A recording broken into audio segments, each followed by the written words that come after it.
The phone rings at 3 in the morning, and somehow, you already know it's going to be another crisis call from the same person who's been draining your energy for months.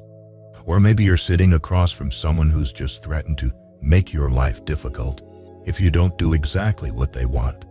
Perhaps you're dealing with that friend who only shows up when they need something, then disappears the moment you could use their support. After watching people navigate relationships for decades, one thing becomes painfully clear. Certain individuals have developed patterns that can completely disrupt your peace of mind if you let them. These aren't necessarily bad people at their core, but their ways of handling life's challenges can pull you into emotional whirlpools that don't belong to you. Those who've lived through enough difficult relationships and emerged with their sanity intact all seem to understand something profound. You can maintain your inner peace while still being a caring person. You don't have to choose between protecting yourself and showing compassion. The secret lies in recognizing these disruptive patterns early and knowing exactly how to respond without getting swept away. Today, I want to share with you 5 specific types of people whose emotional habits can hijack your tranquility and, more importantly, the time-tested wisdom for dealing with each one. This isn't about becoming cold or cynical. It's about developing the kind of inner strength that actually makes you more loving and effective in your relationships, not less. The first pattern, the wretched complainer, the one who makes everything your problem. You know this person. Every conversation somehow becomes about their latest catastrophe. Their boss is terrible. Their health is failing. Their family doesn't appreciate them. Their finances are a disaster. And somehow the universe seems personally committed to making their life miserable. What's more exhausting is how they make you feel responsible for either fixing their problems or at least sharing in their misery. The wretched complainer has convinced themselves that happiness depends entirely on external circumstances. They believe that if only their job were different, if only their spouse would change, if only they had more money or better health, then they'd finally be content. This belief system keeps them trapped in a cycle of endless dissatisfaction because there's always something wrong with the outside world. Here's what people who've mastered the art of peaceful living understand that the wretched complainer doesn't. Our emotional state comes from how we think about what happens to us, not from what actually happens. Two people can experience identical situations and have completely different emotional responses based on their perspective and inner resources. The wretched complainer hasn't learned this fundamental truth yet. They're convinced that events control feelings, which means they're always at the mercy of circumstances they can't control.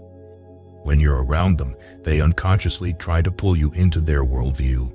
They want you to agree that life is inherently unfair, that their suffering is justified, and that you should feel guilty for being happy when they're miserable. I've learned from people who've navigated countless difficult relationships that the complainer's misery is actually a choice they're making through their thought patterns, even though they don't realize it. Someone who truly understands human nature once told me that we're disturbed not by the things that happen to us, but by our opinions about those things. The complainer has formed opinions that guarantee their unhappiness. So how do you protect yourself without becoming heartless? First, understand that you cannot think someone else's thoughts for them. Their misery belongs to them, and your peace belongs to you. You can offer verbal sympathy and practical help when appropriate, but you must not absorb their emotional state into your own heart. When someone starts pulling you into their spiral of complaints, listen with compassion, but maintain your inner equilibrium. Don't feel obligated to match their level of distress. Those who've lived wisely know that you're not designed to carry other people's emotional burdens internally. You can care about someone's situation without making their pain your pain. The second pattern, the coercive blamer, the one who rules through fear. The second type of manipulator you'll encounter is someone who tries to control you through threats, intimidation, and demands. They present themselves as having power over important aspects of your life, and they expect immediate compliance with their wishes, to avoid their wrath. You might hear them say things like, "I'll destroy your reputation," or "You'll regret crossing me," or "I can make things very uncomfortable for you." They use fear as their primary tool, making you believe that your security, relationships, or well-being depend on keeping them happy. The coercive blamer has learned to get their way by making others afraid of consequences. They might threaten your job, your social standing, your comfort, or even your safety. What they're counting on is that you'll be so focused on avoiding these external threats that you'll surrender your own judgment and values to appease them. Here's something that people who've achieved genuine inner freedom understand. There's a profound difference between what others can actually control and what they want you to think they can control. Yes, someone might have the ability to affect your external circumstances. They might influence your job situation, your reputation, or your immediate comfort. But there's a part of you that remains completely beyond their reach. Those who've studied human nature deeply know that your core self, your ability to choose your responses, maintain your values, and decide what kind of person you want to be, cannot be touched by external threats. The coercive blamer can threaten your possessions, but not your principles. They can create inconvenience, but not inner turmoil unless you allow it. I once knew someone who faced serious threats to their livelihood from a person trying to control their decisions. What struck me was their response. They acknowledged the external risks, but refused to let fear dominate their choices. They understood that compromising their integrity to avoid external consequences would cause more lasting damage than any external threat could create. When facing the coercive blamer, remind yourself of what they actually can and cannot do. They might have power over external circumstances, but your deepest self remains free. Your ability to maintain your dignity, your values, and your inner peace is not subject to their control. The coercive blamer counts on your fear to control you. When you respond from inner strength rather than fear, you often discover that their power was largely illusory. People who truly have power rarely need to threaten others with it. The third pattern, the admiration seeker, the one who never has enough praise. The third type of person who can drain your energy is someone I call the admiration seeker. This individual's entire sense of worth depends on external validation, praise, and recognition from others.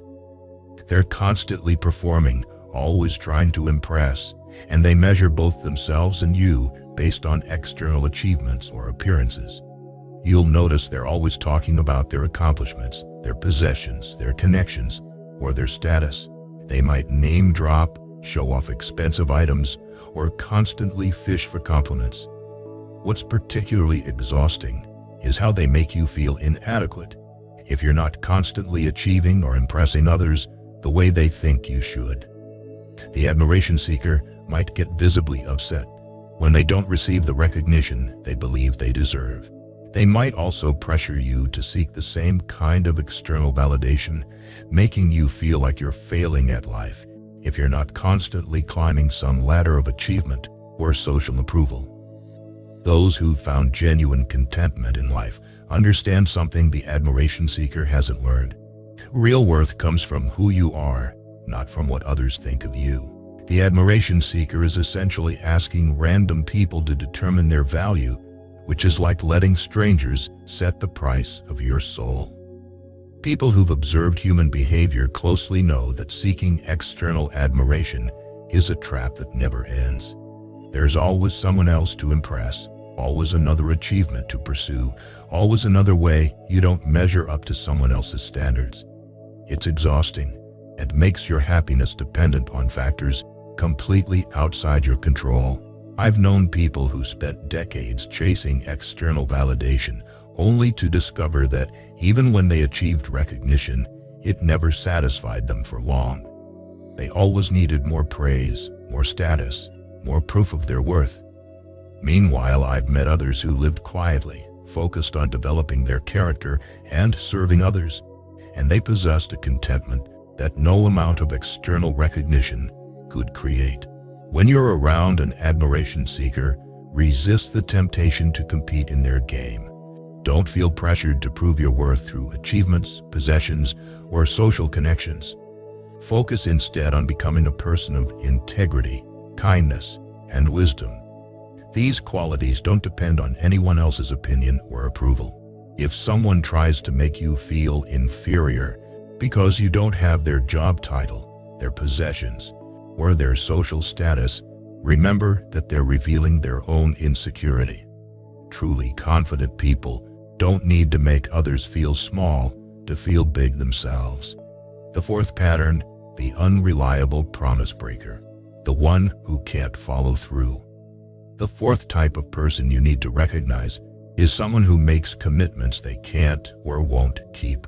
They might have good intentions, but they lack the inner discipline or understanding necessary to follow through consistently. Their pattern of broken promises leaves you frustrated, disappointed, and feeling like you can't rely on them when it matters.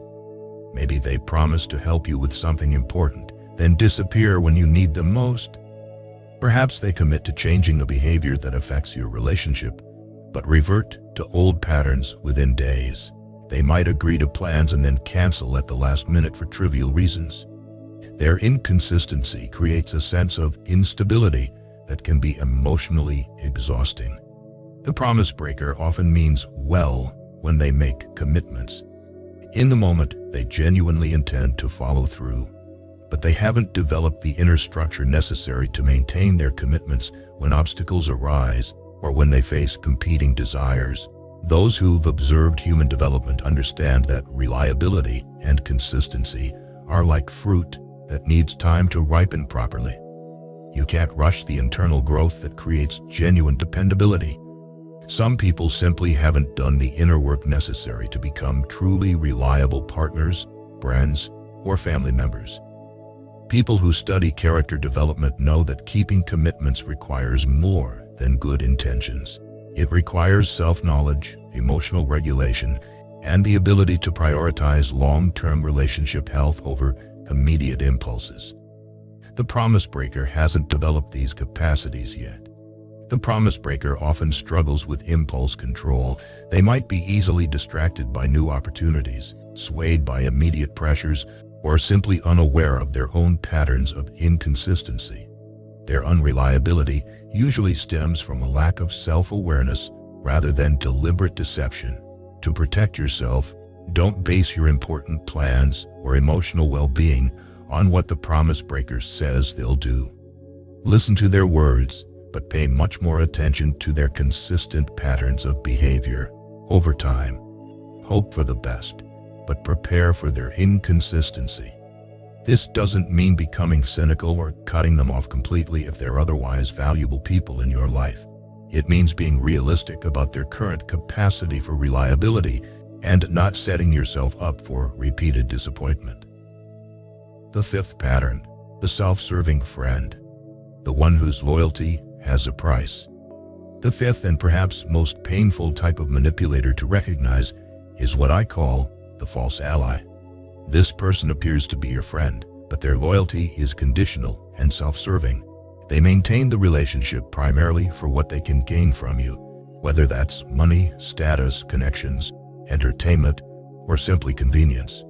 The false ally might seem supportive and engaged when times are good, and when supporting you costs them little. But they have a pattern of disappearing or even turning against you when being loyal becomes inconvenient, unprofitable, or socially costly for them. You might notice they only reach out when they need something from you. When you're going through difficult times and could use their support, they're nowhere to be found. They might share your personal information when it benefits them, or they might abandon you when you need them most, because supporting you has become complicated. What makes this particularly painful is that the false ally often presents themselves as a genuine friend. They might use the language of loyalty and care, making their eventual betrayal feel especially shocking and hurtful. The relationship feels real until you need it to be real. Those who've learned to build authentic, lasting relationships understand that true friendship is based on shared values and genuine care for each other's well-being, not on what each person can extract from the relationship. Real friends remain loyal not because it benefits them, but because they genuinely care about your happiness and share your commitment to honest, honorable behavior. People who've observed human nature closely know that every person is naturally concerned with their own interests. This isn't inherently wrong. We all need to take care of ourselves. The difference lies in where someone places their primary interest. Do they find their greatest satisfaction in external gains like money, status, and pleasure? Or do they find it in developing character qualities like faithfulness, integrity, and genuine care for others? The false ally has placed their primary interest in external advantages rather than in character development or genuine relationship. When their perceived self-interest conflicts with loyalty to you, they'll choose their advantage every time because they haven't learned to find deeper satisfaction in being a person of integrity. To protect yourself, pay attention to patterns over time rather than isolated incidents. Does this person support you only when it's easy or beneficial for them? Do they disappear during your difficult periods? Do they share information about you that they shouldn't? Do they encourage you toward choices that benefit them more than they benefit you? Don't expect loyalty from someone whose primary motivation is self-gain. This doesn't mean being suspicious of everyone or assuming the worst about people's motives. It means being realistic about people's character development and choosing your closest confidants based on their demonstrated values over time. Focus on being a genuine friend yourself. Be loyal, trustworthy, and supportive even when it's inconvenient or costly. Extend patience and understanding to those who are still learning these lessons, but protect your most vulnerable information and deepest confidences until someone has proven their character through consistent actions over months and years. How to protect your inner peace while remaining compassionate. Now you might be wondering how to apply all this wisdom practically. How do you maintain your emotional equilibrium and protect yourself while still being a loving, generous person? The answer lies in understanding the fundamental difference between what you can and cannot control in any relationship. You cannot control other people's choices, their emotional patterns, their level of character development, or their motivations. Trying to change these things will only frustrate you and drain your precious energy. You can influence others through your example and your words, but you cannot force internal growth in another person. What you absolutely can control is your own responses, your own choices, your own emotional state, and your own character development. You can choose how much emotional energy to invest in each relationship. You can decide what information to share and what to keep private. You can set boundaries and maintain them with kindness but firmness. Those who've mastered the art of peaceful relationships know that the goal isn't to become emotionally disconnected or cynical about human nature. The goal is to maintain your inner clarity and stability so you can be genuinely helpful and loving without being manipulated, drained, or pulled into other people's chaos. Think of it like being a skilled lifeguard. To save someone who's drowning, you must maintain your own safety and stability first. If you let them pull you underwater in their panic, you both drown. But if you stay calm, use proper techniques, and maintain your own stability, you can help guide them to safety. This same principle applies to all your challenging relationships. Stay emotionally stable and clear-headed so you can offer genuine help and support when appropriate. Don't let others pull you into their emotional chaos, but don't abandon them either. Find the balance between compassion and wise self-protection. People who've lived through many difficult relationships and maintained their sanity understand that your first responsibility is to maintain your own inner peace and clarity. This isn't selfish, it's actually the foundation that makes you truly useful to others. When you're emotionally stable and thinking clearly, you can offer much better guidance, support, and love than when you're caught up in drama and confusion. The path to inner freedom. The ultimate goal of developing these skills is what I call inner freedom. This means freedom from the compulsive need to control others, freedom from being emotionally controlled by others, freedom from manipulation, drama, and the exhausting cycle of trying to fix everyone around you. When you achieve this kind of inner freedom, you discover that you can love more deeply and serve more effectively, because you're not constantly defending yourself or trying to manage other people's emotions. You have more energy available for genuine care and positive contribution because you're not wasting it on emotional battles you can't win. This freedom allows you to interact with the wretched complainer without absorbing their misery. You can face the coercive blamer without fear because you understand what they can and cannot actually control. You can be around the admiration seeker without feeling inadequate or getting pulled into their game of external validation. You can deal with the promise breaker without constant disappointment because you've adjusted your expectations to match their demonstrated reliability. And you can recognize the false ally without becoming cynical about friendship because you understand that their behavior reflects their own character development, not the impossibility of genuine relationships. This transformation doesn't happen overnight. Like any worthwhile skill, it requires practice, patience with yourself, and the willingness to keep learning from your experiences. But every step toward this kind of inner strength and clarity makes your life more peaceful and your relationships more authentic. Those who've walked this path before us know that developing inner freedom is perhaps the most valuable gift you can give yourself, especially in these later years of life when wisdom and peace matter more than external achievements or universal approval. Start today by noticing these 5 patterns in your own relationships. When you feel drained, manipulated, or emotionally hijacked after interacting with someone, ask yourself which type they might represent. Then remember what you can and cannot control in the situation. Your peace of mind, your character, your values, and your ability to choose your responses always remain in your power, regardless of what others do or say. Guard these treasures carefully, and you'll find that life becomes much more manageable and fulfilling, no matter what kinds of people you encounter along the way. The beautiful paradox is that developing this inner strength actually makes you more loving, not less. When you're not constantly defending yourself or trying to control others, you have much more energy available for genuine care, support, and positive contribution to the world around you. You become the kind of person others can truly rely on because you've learned to rely on the unshakable foundation within yourself.